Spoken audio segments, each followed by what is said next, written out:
Hello, and welcome to this Sunday service, coming to you live from the sanctuary at UUCS. Live. That's a funny word. It's kind of changed its meaning over the last 100 years, hasn't it? Like when you think when television first started, it was being filmed live with all the mistakes that human production can make. And then live studio audience was a big deal when that came into being. You know, this week even we've had a couple of live experiences that the country has looked at, including the riots at Washington, D.C. Capitol and capitals across the country, as well as legislatures, many of them standing up and reaching out across the aisle, possibly talking about collaboration for the first time in a while. That was nice to see. And now live can mean live streaming, coming to you in some computer system that you can look at now or later if you want to. Speaking of which, there's a little comment section that you'll notice. And please feel free to write comments about the service as you're watching. We'd love to hear from you. I think we would all prefer to be here live, in person. And someday we will again. So in the meantime, thank you for watching and being there. Alive, and I hope healthy. So welcome to this service, to this day, and to new possibilities.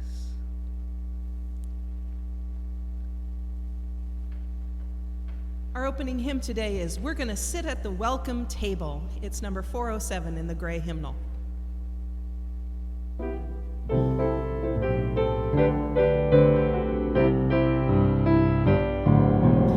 We're gonna sit at the welcome table. We're gonna sit at the welcome table. One of these days, hallelujah. We're gonna sit at the welcome table. Gonna sit at the welcome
afraid, it'll be okay.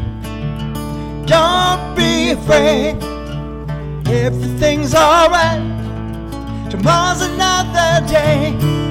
So don't be afraid, 'cause I'm here to hold you tonight. Oh my love, the wind is high and moving just as fast as time is rushing by. Hold on tight and take my hand. I promise you we'll muddle through as best we can. And don't be afraid, it'll be okay. Don't be afraid, everything's alright. Tomorrow's another day. So don't be afraid, 'cause I'm here to hold you tonight. Time will tell, it always does. And sometimes the only answer's just because. All we can do, enjoy the ride. And when it ends, I know we'll laugh more than we cried. And don't be afraid, it'll be okay. Don't be afraid, everything's alright. Tomorrow's another day. Don't be afraid, 'cause I'm here to hold you tonight. Yes, I'm here to hold you tonight. Eyes wide open, feet on the ground. Never look back and don't look down. Eyes wide open, feet on the ground. Never look back and don't look down. Eyes wide open, feet on the ground. Never look back and don't look down. Eyes wide open, feet on the ground. Don't look back and don't look down. Walk to the rhythm of the choices made. True to the path and don't be afraid. Don't be afraid, it'll be okay. Don't be afraid, everything's alright. Tomorrow's another day. Don't be afraid, 'cause I'm here to hold you tonight. Yes, I'm here to hold you tonight.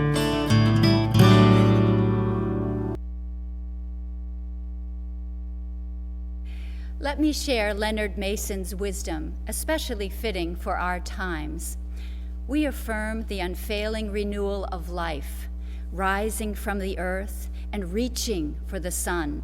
All living creatures shall fulfill themselves. We affirm the steady growth of human companionship, rising from ancient cradles and reaching for the stars. People the world over shall seek the ways of understanding. We affirm a continuing hope that out of every tragedy, the spirits of individuals shall rise to build a better world. Please join me in saying our affirmation. Love is our doctrine, compassion is our way. Here we seek to create a joyful home for free religious exploration, building a community of caring fellowship, nurture the hopes and serve the needs of our world. Albert Schweitzer gently reminds us, at times our own light goes out and is rekindled by a spark from another person. Each of us has cause to think with deep gratitude of those who have lighted the flame within us. And so we light 3 chalices. The first is for this congregation, the Unitarian Universalist Congregation of Salem. We light our second chalice for our partner church in Šimenfalva, Transylvania, Romania. We light our third chalice for our children and youth in religious exploration and all around the world. Let us sing our flame into life. Rise up, O flame, by thy light glowing, show to us beauty, vision, and joy. Hello and welcome to the Time for All Ages portion of the service. The story I'm going to tell you today is Owl Moon by Jane Yolen. It was late one winter night, long past my bedtime, when Pa and I went out owling. There was no wind. The trees stood still as giant statues, and the moon was so bright that the sky seemed to shine. Somewhere behind us, a train whistle blew, long and low, like a sad, sad song. I could hear it through the woolen cap Pa had pulled down over my ears. A farm dog answered the train, and then a second dog joined in. They sang out trains and dogs for a real long time. And when their voices faded away, it was quiet as a dream. We walked towards the woods, Pa and I. Our feet crunched over the crisp snow, and little gray footprints followed us. Pa made a long shadow, but mine was short and round. I had to run after him every now and then to keep up, and my short, round shadow bumped after me. But I never called out. If you go owling, you have to be quiet. That's what Pa always says. I had been waiting to go owling with Pa for a long, long time.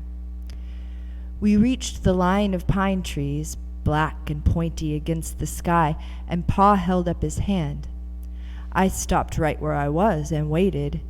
He looked up, as if searching the stars, as if reading a map up there. The moon made his face into a silver mask, and then he called, "Hoo!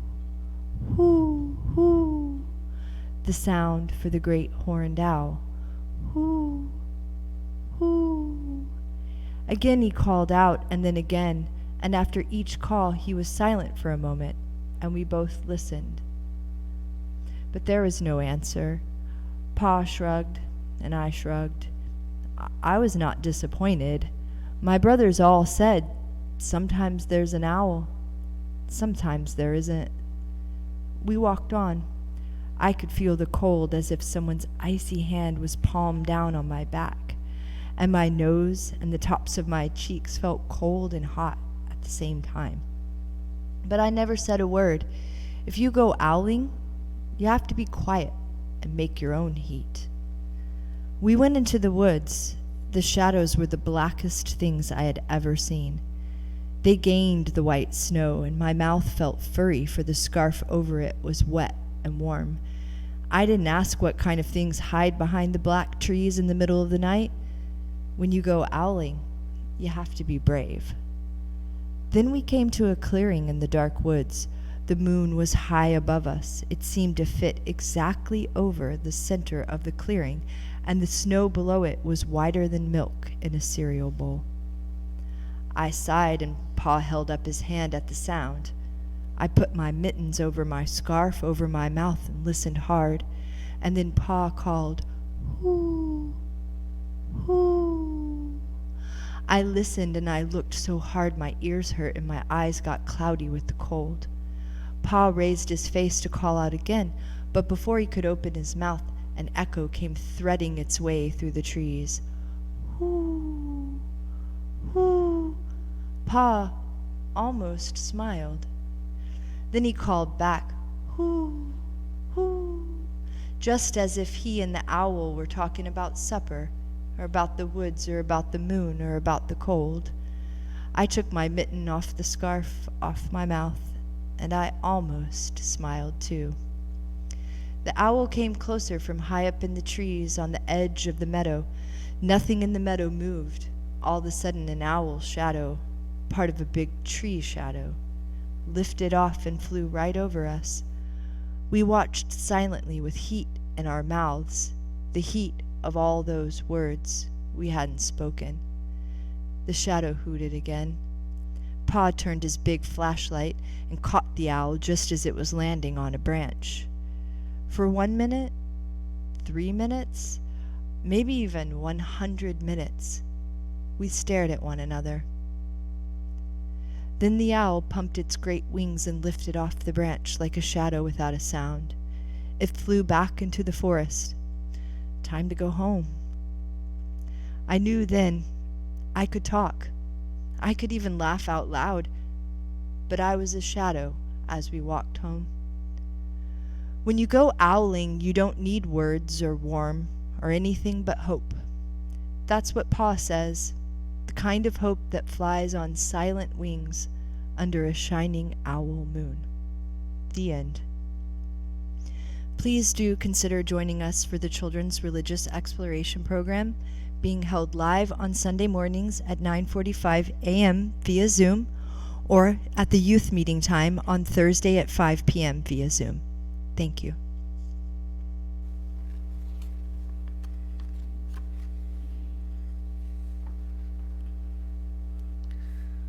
When we were small and fell down, hopefully we had someone who picked us up, allowed the tears to fall, and told us that we were going to be okay again. As we grow older and more independent, we tend to push that help away, thinking we should be able to do everything for ourselves, and that if we fall, it is our fault. Steve Maraboli said, "My mistakes have been my greatest mentors." And many times I know that to be true. For I have learned from mistakes, even though sometimes I have to make the same mistakes over and over. I still learn something new each time. When the learning has been most effective, it is when someone has shown me compassion for what I have been through. Even as adults, we still need the compassion of being held, letting the tears flow, and being told that we are going to be okay. May we give this to ourselves, to each other, and accept it when it is shown to us. Connie Anderson writes about how so many people are struggling financially during this pandemic, including her family. And she asks that we keep her and others in our thoughts during this time. Compassion is our way.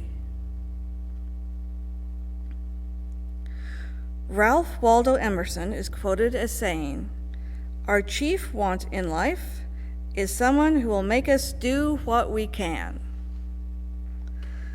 Someone to mentor us, push us when necessary, but also have, as the Buddhists say, mudita, appreciative joy, meaning having pleasure when seeing the success of others. Who in your life has encouraged you to do more than you thought you could?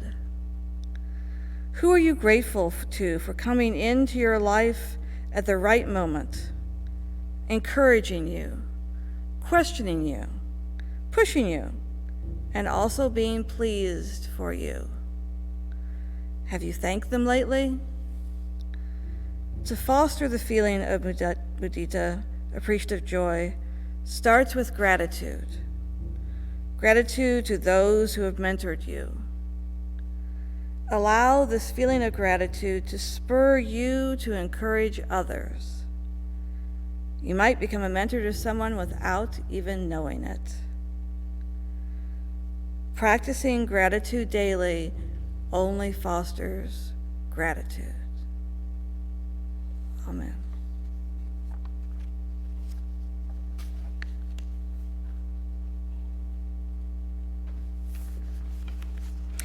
Are you going through a hard time and need some gentle support?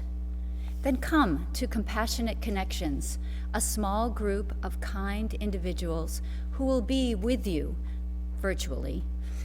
It meets every month on the second Sunday at noon. That means it meets today. Click on the Zoom link at noon to join us. Another way to stay connected to the people at UUCS is to share your joys and concerns. Follow the instructions on the slide to access the link for what's on your mind.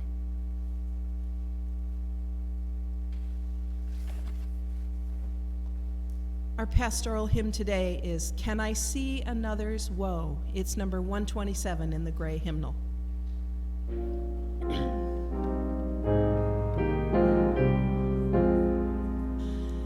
Can I see another's woe and not be in sorrow too?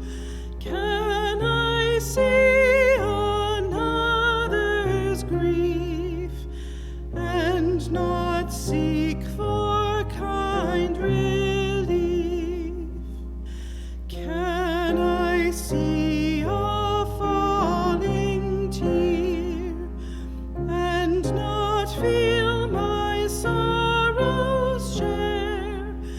Can a father see his child weep, nor be with sorrow filled?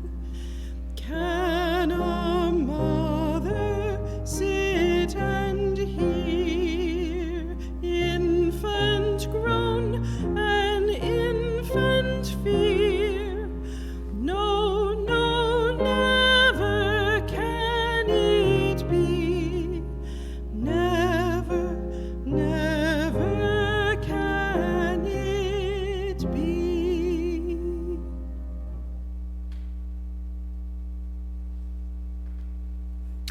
What a beautiful hymn, Can I See Another's Woe? We can be empathic. We can and do connect with others, but it can be difficult, especially in these socially distant times.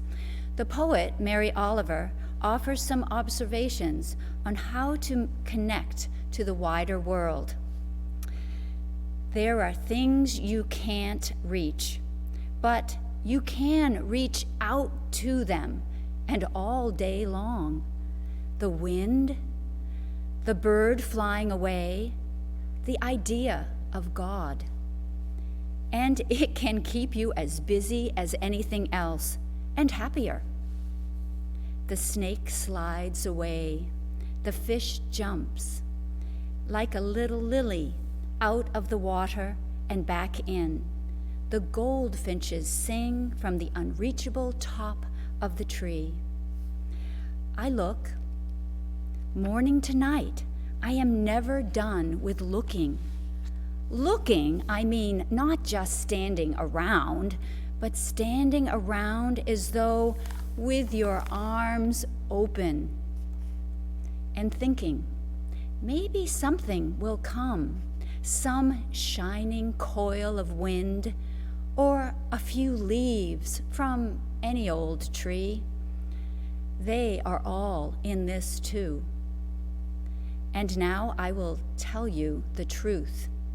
Everything in this world comes, at least closer and cordially, like the nibbling, tinsel-eyed fish, the unlooping snake, like goldfinches, little dolls of gold fluttering around the corner of the sky of God.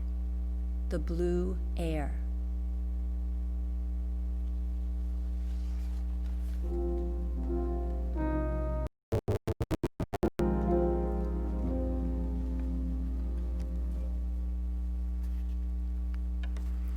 England, 836 AD. Danish king Ragnar Lodbrok, otherwise known as Ragnar Shaggy Britches, is defeated in his attempt to conquer England by the first recognized king of England, King Ecgbert. Shaggy Britches' sons, including Hyggus, Hubba, and Gothrum, retaliate in 866 and win part of Northumbria and York. Ecgbert's grandson, Alfred the Great, not to be outdone, finally gets Hubba killed in 878. Hyggus goes off to conquer Ireland and immediately gets killed. This leaves Gothrum, who is captured by Alfred the Great and to save his life accepts baptism and Alfred as his godfather. Gothrum and all his relatives settle into England as loyal subjects of the king, and their names change to include the name Hubbard, as in Old Lady Hubbard, who lived in a shoe. As in many generations later, my paternal grandmother Hubbard married this Irish dude named Pickett, and now here I am in the picture. So here's my question. Am I responsible for England's history after 878? I mean, if my Shaggy Britches ancestor had succeeded, there might not even be an England, and we'd all be speaking Danish. I hope you'll say no. I am not responsible for England's history. But it is interesting to think about what influence your ancestors have on who you are today. Fathers. We've all had them. Some of you are fathers. Some of you may be saying, I had a great father. Some may be saying, I don't want to be anything like my father. Unitarian Universalist Reverend David O. Rankin wrote a wonderful homily entitled Honor Thy Father about his own father, and I love how he shows aspects of the man he knew. He gives us the impression that his father was a hard-working man who wanted to both protect and support his son, yet didn't quite get the path his son wound up taking of becoming a minister. While he indicates in his own way his father was proud of him, yet Reverend Rankin leaves us with the line, I never knew him well. I never knew him well. Those words echo in my mind. I never knew him well. Can that be said for my own father? Or for fathers or mothers or anyone that touches our lives?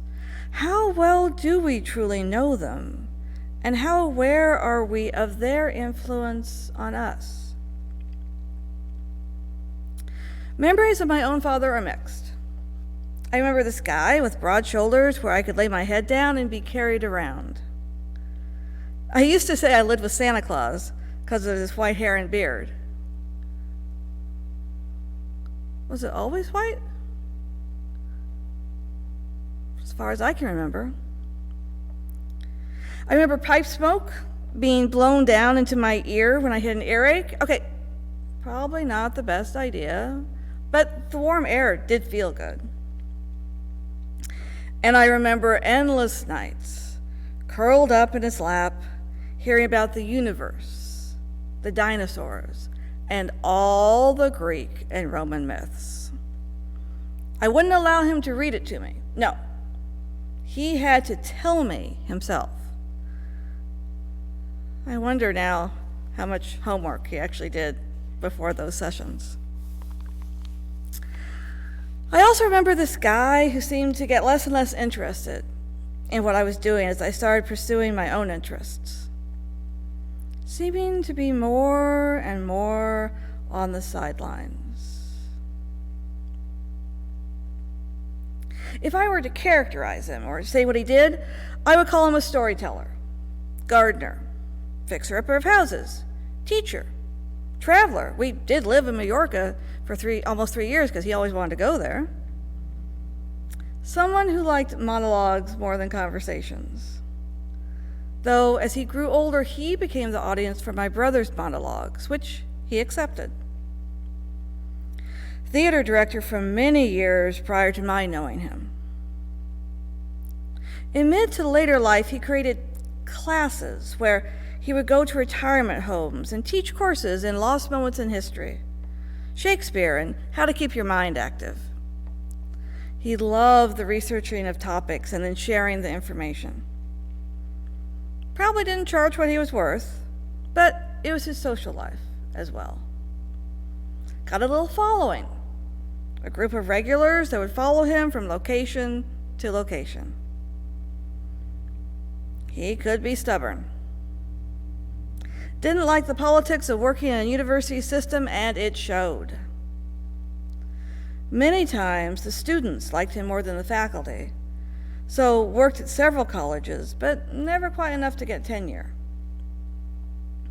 He used to say he got along well with small children and older adults. There is some truth in that. Just recently, I found a letter from his own father to him as a teenager, saying a similar thing about himself, the dad. It's kind of interesting.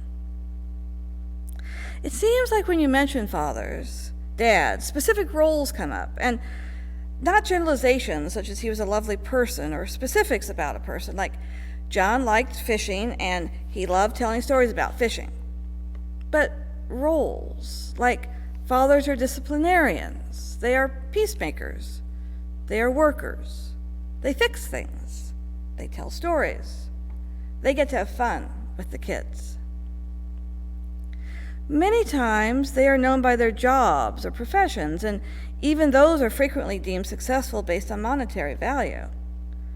It is as if being a father is a job that has these certain requirements, and if you fulfill those, you are successful, and if you don't, then you're unsuccessful. Yet, not all the requirements are the same, father to father. And it doesn't seem like it's always known what those requirements are. Recently, there has been a lot of press about how the roles for new fathers are changing. They're taking on a greater role in day-to-day caregiving than they have before. But throughout history, haven't there been men, fathers, who have been nurturing, caring, and present, as well as those that have been distant, belittling, and absent, if at not times violent? So it makes you wonder, has there actually been a societal shift, or are we just starting to pay better attention?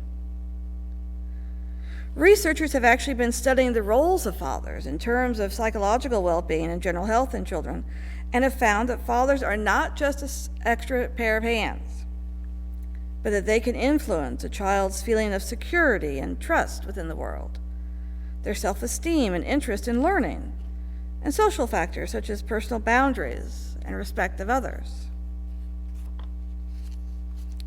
Sometimes in fiction, we see an idealized role of a father or a father figure.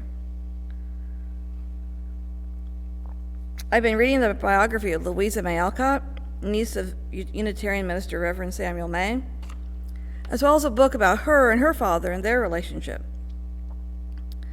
Bronson Alcott was a big proponent of transcendentalism and a follower of both Emerson and Reverend Theodore Parker.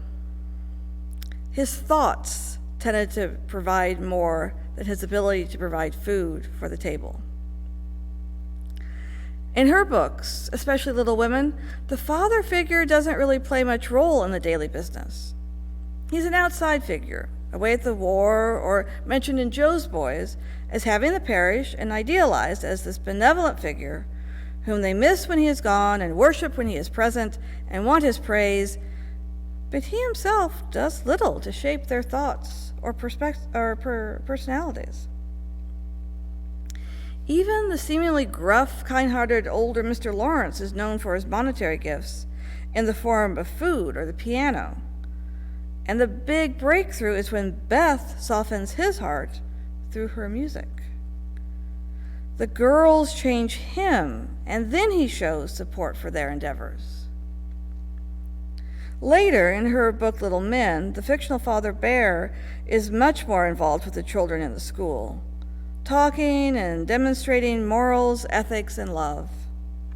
He can be nurturing and be the disciplinarian all in one, fun-loving and serious. He can fit each child's unique needs before they even know what they are, both his biological children as well as those at the school. In fact, we hear more about how he helps those who are not blood-related. And here we might get the image of a father figure. The father figure, or mentor, sometimes influencing someone much more than the biological father. So in thinking about father figures and mentors, it makes me wonder, how do we nurture spiritual growth through the inspiration of others' lives? When you think about it, traditionally in religion, God is often thought of as a father figure, the protector, showing knowledge and wisdom. Trinitarians, after all, say Father, Son, and Holy Ghost. It was the beginning of liberal theology that started to bring the idea of God as maybe not being an all-knowing father figure. And today, the focus appears to be more on supporting spiritual growth through individual experiences of connecting to others and to the non-gendered sacred mystery or universe. This is all well and good, and I support that view. Yet, I know at times for myself, I want something more solid to help ground or anchor myself. And that is where it seems the flesh and blood human connection of another being around someone whose values I admire, or learning about someone who has lived an ethical and authentic life, can inspire me and helps me to grow.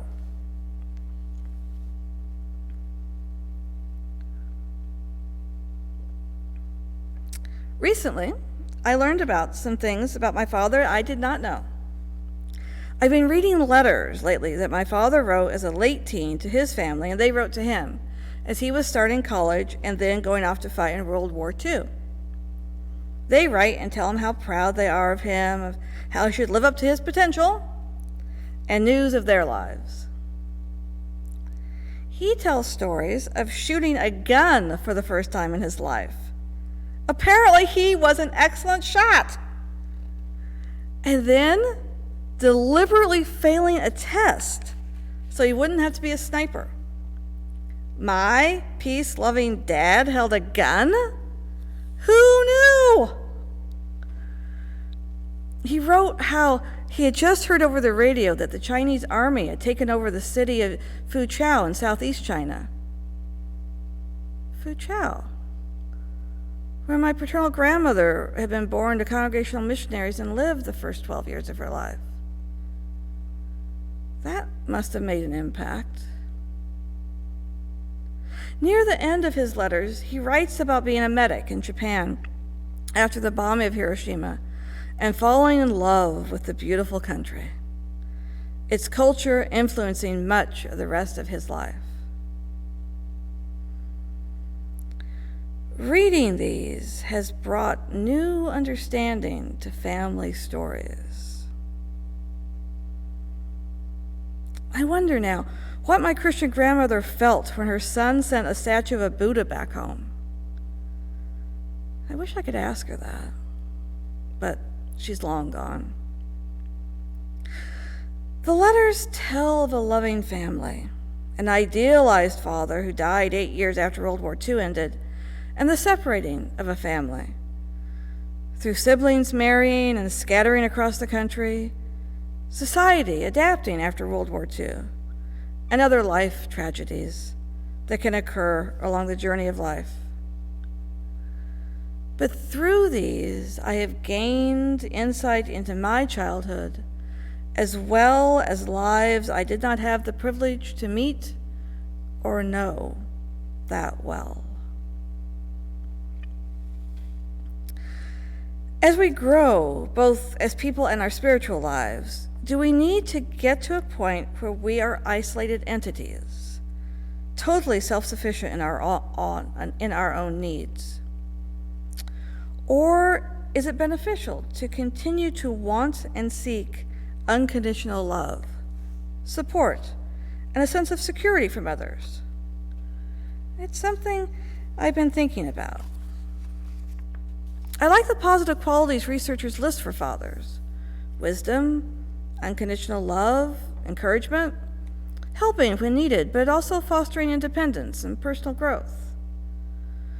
Of course, fathers are not the only ones who can show these attributes. Mothers can, of course, as well as others in our lives. People we might call mentors, spiritual leaders, or advisors. And sometimes we are lucky enough to find someone who not only influences us in a positive way, but who says we influence them as well. Sometimes these folks might be called, as the ancient Celts did, soul friends. When we find people like that, we both grow into our better selves. Such a presence in your life is a true gift, something to be nurtured and cherished. At UUC's third principle of acceptance to one another and encouragement to spiritual growth in our congregation suggests, yes, it is okay to recognize something in another person that speaks to you, that embodies an aspect or character trait that you want to emulate in your life as you walk your spiritual path. Someone, past or present, who you know or have read about that encourages, challenges, and supports you while you search for truth and meaning. You use fourth principle, by the way. Be it Jesus, the Buddha, or Louisa May Alcott's uncle, the Reverend Samuel May. Find the lives where you can find truth and inspiration, nurturing spiritual growth through the inspiration of others. Nurturing spiritual growth through the inspiration of others.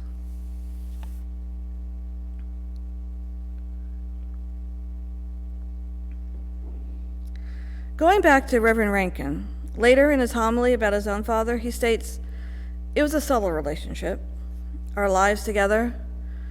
We never went skiing, sailing, or to a fancy French restaurant. Yet I was never deprived.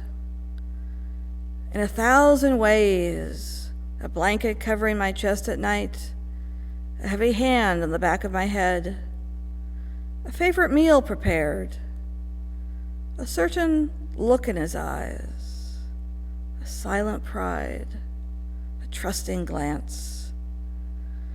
In 1,000 ways was love conveyed." Am I my father's daughter? I certainly have drifted towards the more creative side of life as he did, just in different forms. Neither of us like math. The teaching? Well, who's to say? With both parents natural teachers, I probably had but little choice to let that out in some form. I don't know that it's important to analyze every little detail. We can inherit different tendencies, possibly even strengths and challenges.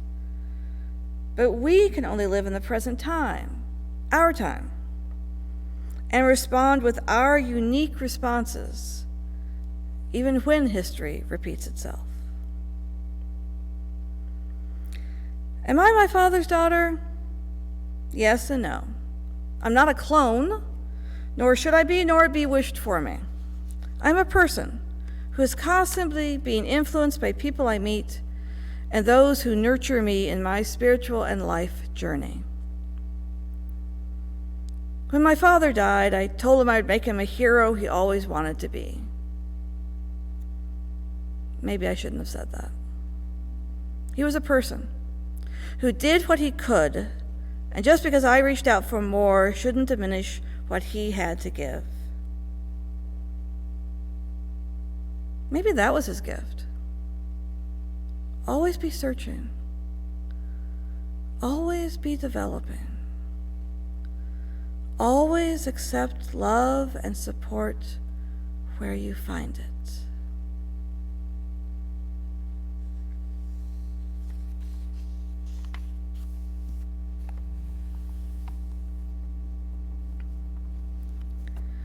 Settle in. Take a deep breath in and out, and let your mind settle down and become in tune with your deeper self. What do you hear when you become quiet and listen? What do you hear? Let it be a kind, loving voice within that says, you are safe, you are loved, you are doing exactly what you should be doing in your life at this moment. Foster that positive, loving voice so that it may guide you safely along your journey. Allow it to be your mentor on your life's path. Amen.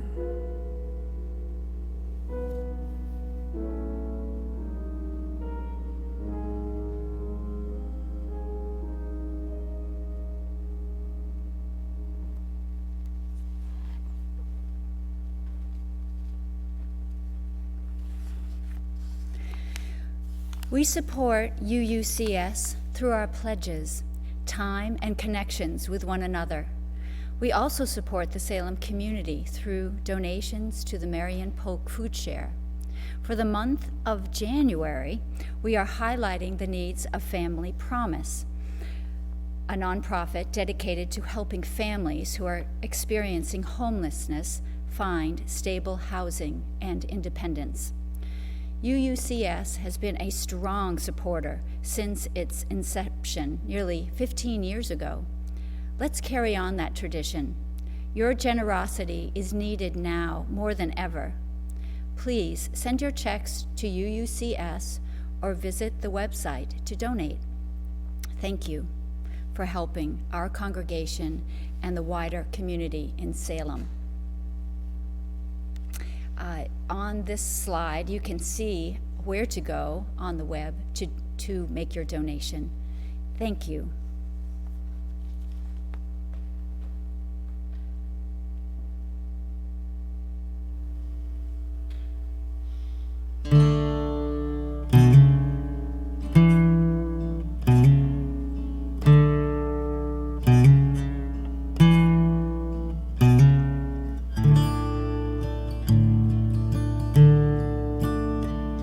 Well, I guess you could call it our summer of freedom, the year that we both turned 18.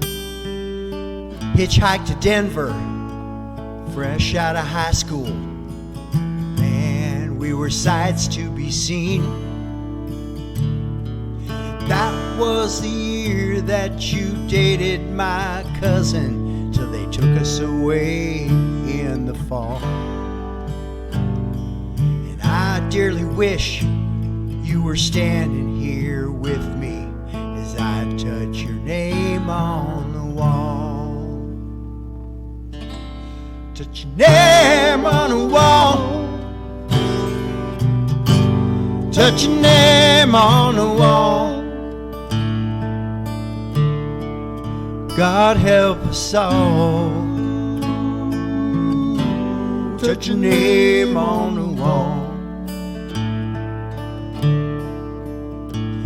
Every time that I come here, I wear my fatigues to honor the man that I knew. I touch every name that came from my outfit. I read them out loud when I do. Some people say that they all died for nothing, but I can't completely agree.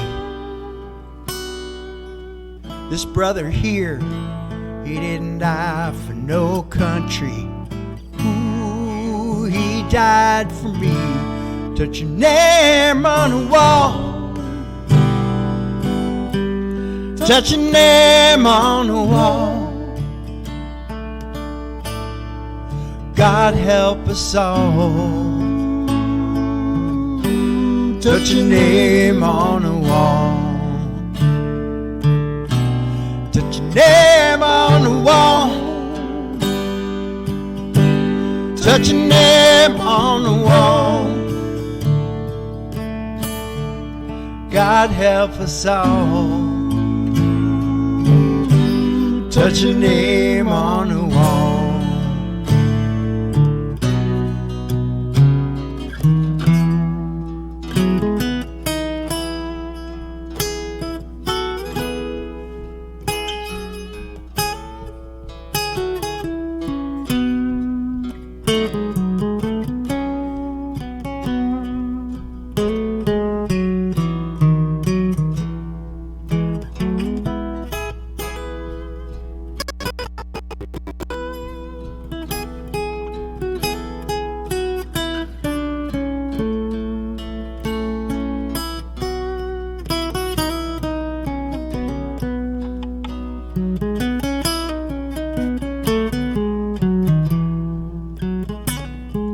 Some say the walls are just made for division.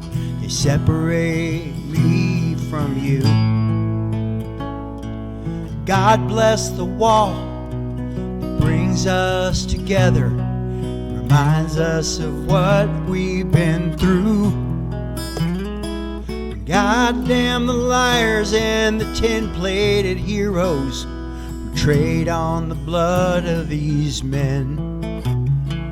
God, give us the courage to stand up and tell them, ooh, never again. Touch them on the wall, touching them on the wall. God help us all. Touching them on the wall,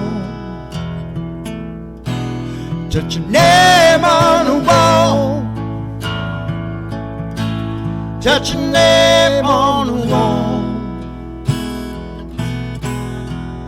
God help us all. Touching them on the wall.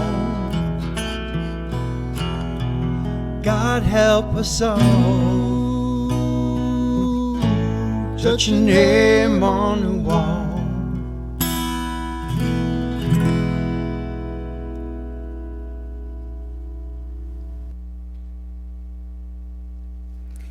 As we extinguish our chalices, we transfer their flame to the social justice lantern as a symbolic reminder of the light and justice we carry out into the world. Let us reflect on the powerful metaphors of Dr. Martin Luther King Jr.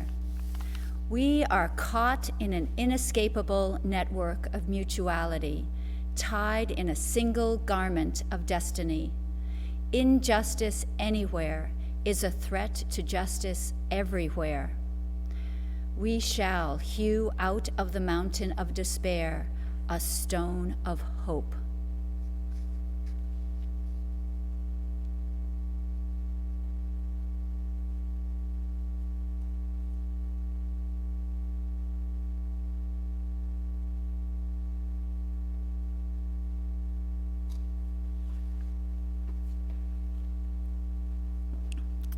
So, after the service today, be sure and check out the Zoom fellowship gathering.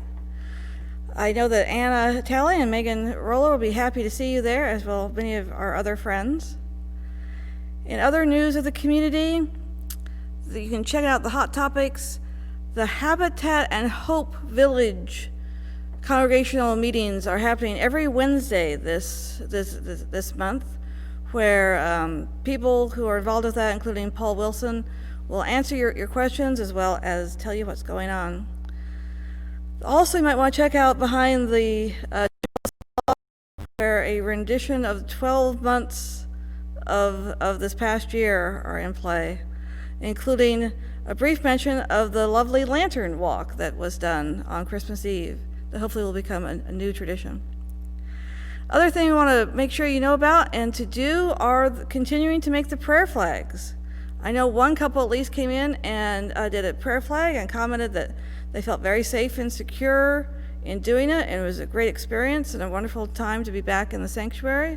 So please contact Lily and she can set you up with the time. And we have some more flags on the wall now. Maybe we can get a new picture up so that you all can see the additions that have been made. Thank you so much. Our closing hymn today is Let It Be a Dance. It's number 311 in the Gray Hymnal. Let it be a dance we do. May I have this dance with you through the good times and the bad times too. Let it be a dance. Let a dancing song be heard. Play the music, say the words, and fill the sky with sailing birds. Let it be a dance, let it be a dance, let it be a dance. Learn to follow, learn to lead. Feel the rhythm, feel the need. To reap the harvest, plant the seed. Let it be a dance. Let it be a dance we do. May I have this dance with you through the good times and the bad times too. Let it be a dance. Everybody turn and spin. Let your body learn to bend. And like the willow with the wind, let it be a dance, let it be a dance, let it be a dance. A child is born, the old must die. A time for joy, a time to cry. Take it as it passes by. Let it be a dance. Let it be a dance we do. May I have this dance with you through the good times and the bad times too. Let it be a dance. Morning star comes out at night. Without the dark there is no light. If nothing's wrong, then nothing's right. Let it be a dance. Let it be a dance. Let it be a dance. Let the sunshine, let it rain. Share the laughter, bear the pain. And round we go again. Let it be a dance.